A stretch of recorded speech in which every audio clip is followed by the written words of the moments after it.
Ang lakas. Yes! Nakatsempuhan din natin yung malakas na ulan. Yung gusto kong buhos eh. Makakapal yung ano niya. Butil ng ulan. Butil na. Patak ng ulan. Sulit na yung kapote. Woohoo! Woohoo! Lakas! Gusto ko yan! Woo! So, alas 5:42 na ng umaga.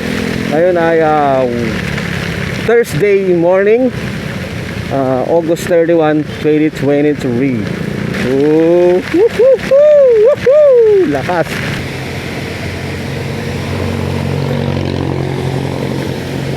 Ano natin to ating camera.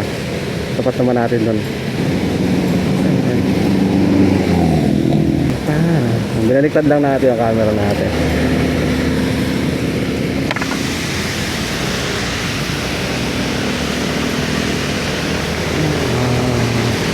Sana ay mahanap mo ang tunay na totoo. Aw! Ayun, putang ina. Medyo humina na yung ulan. Sa mga ganitong pagkakataon na magbaong ka rin ng shampoo at sabon sa tuwalya. Kasi mga kasabayan mo motorista minsan na aksidente kanilang pinapaliguan eh.